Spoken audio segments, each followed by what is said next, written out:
Avant que la vidéo ne commence, je tenais à vous remercier d'être déjà 200 à vous être abonnés à ma chaîne. Aussi, seulement 7% des gens qui regardent mes vidéos sont abonnés, donc n'hésitez pas à vous abonner si vous aimez mon contenu, et suivez-moi sur Twitter pour être informé de futures vidéos et potentiels concours. Sur ce, bonne vidéo! L'arc de la guerre de libération du paranormal est en cours depuis le chapitre 253, et nous sommes aujourd'hui au chapitre 285. Plus de 30 chapitres après son début, la fin se sent et la conclusion sur la société super-héroïque également. Quelles seront les conséquences pour nos héros, et surtout qui ne reviendra pas du champ de bataille? Salut tout le monde, c'est Saliste, et aujourd'hui nous allons essayer de déterminer qui parmi les héros ne survivra pas à cet arc.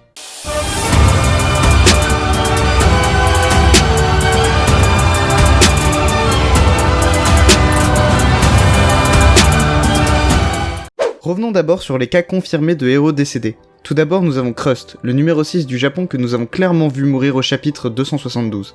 Même si nous ne l'avons pas énormément vu, le fait qu'il soit dans le top 10 du Japon rend sa mort impactante. Son alter était lui aussi très intéressant, la capacité d'envoyer une sorte de disque de pierre, un peu comme le bouclier de Captain America. Donc un peu dommage que nous n'ayons pas pu en voir plus, mais sa mort n'a pas été vaine puisque son sacrifice a permis le sauvetage de Aizawa.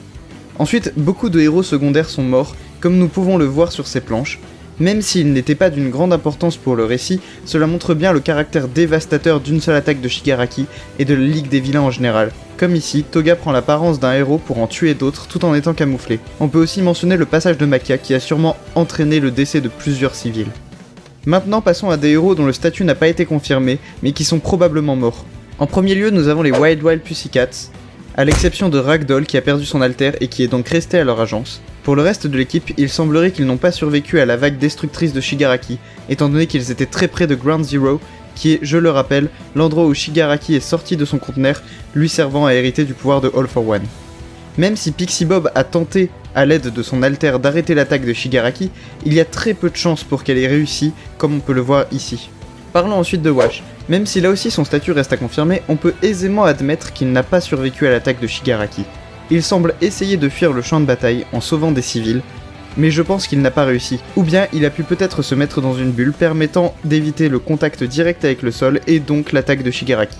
Pour l'instant nous n'en savons pas plus le concernant. Ensuite il y a Midnight qui s'est pris un projectile de compresse et qui avait l'air très affaibli par cette attaque. On peut même observer un vilain en profiter pour l'attaquer et potentiellement la tuer, donc sa condition très critique reste pour le moment en suspens. Mirko est elle aussi dans un état critique. On peut voir de graves blessures aux jambes ainsi qu'à l'abdomen. Si elle survit, on peut déjà imaginer qu'elle ne pourra pas reprendre sa fonction d'héroïne. Son alter étant principalement basé sur ses jambes, elle pourrait ne plus jamais pouvoir l'utiliser.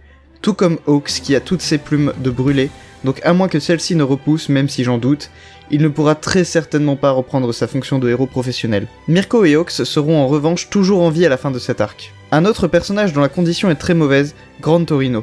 Il est dans un état terrible et même si nous avons vu qu'il a survécu à l'attaque de Shigaraki, il pourrait bien succomber aux blessures infligées par celui-ci.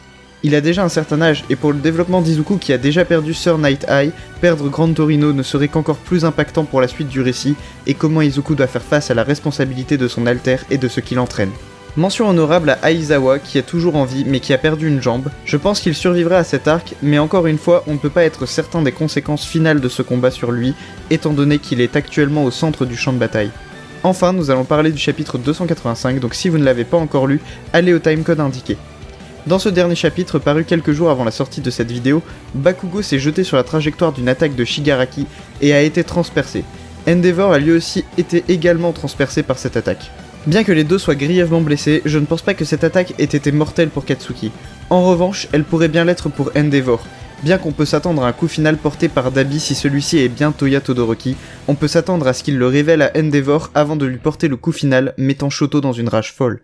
Izuku également ne s'en sortira pas indemne, que ce soit physiquement avec les blessures qu'il a au bras, ou psychologiquement, l'impact sur son mental de voir ses proches blessés, voire morts, ne le laisseront pas sans cicatrice.